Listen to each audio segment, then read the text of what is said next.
sur le match.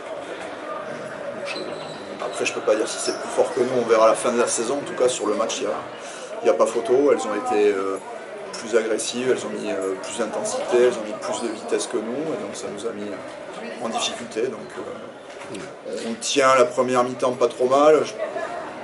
On prend un petit éclat sur 2-3 faits de jeu qui sont plus de la maladresse ou des coups de chance qu'autre chose. Après, la deuxième mi-temps, effectivement, c'est clairement au-dessus. Clairement au-dessus, puis avec une difficulté pour votre équipe, c'est de tenir les deux pivots adverses, qui ont marqué beaucoup de buts, qui ont beaucoup été trouvés.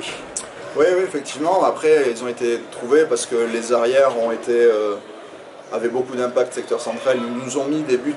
Elles ont commencé par mettre des buts, être dangereuses de loin. Donc on a été obligé de monter, de prendre la profondeur. Et les pivots ont été servis. Après, c'est des pivots qui sont quand même avec un gabarit super intéressant pour de la N2. Et c'est compliqué, hein. Même à deux, c'est compliqué à gérer.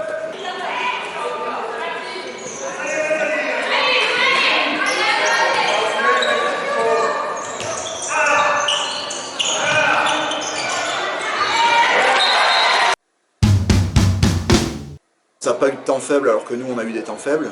C'est l'une des premières équipes que je vois où il y a très peu de temps faibles. Elles ont été super régulières pendant 60 minutes. C'est quand même compliqué en National 2 de jouer une équipe qui n'a pas de temps faible pendant 60 minutes. Vos remontées de balles n'ont pas été très rapides, il n'y a pas eu beaucoup de buts là-dessus. Est-ce que c'est habituel ou Non, clairement pas. Mais après on a eu aussi moins de cartouches que d'habitude pour les monter. Et parce qu'on a moins bien défendu, donc on a récupéré moins de balles. On s'appuie plutôt sur ça normalement. Et c'est vrai, force est de se constater.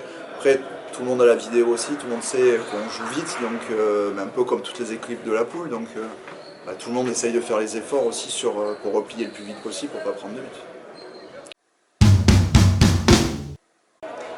J'ai aimé l'intensité défensive qu'on a mis au début, qui n'a pas forcément été payée. Après, on a quand même retrouvé des arrières qui prenaient du shoot de loin et qui ont été plutôt en réussite quand même, j'ai trouvé. Parce que une arrière qui a 50% de réussite de loin en dehors des 9, c'est plutôt intéressant. Et j'ai trouvé qu'on avait été plutôt beaucoup mieux par rapport aux dernières semaines sur ce secteur de jeu. Après, quand on prend 10 buts, c'est quand même difficile de dire qu'il y a plein de secteurs de jeu qui ont été positifs. Mais en tout cas, oui, l'intensité, l'agressivité défensive qu'on a mis en début de match était très intéressante.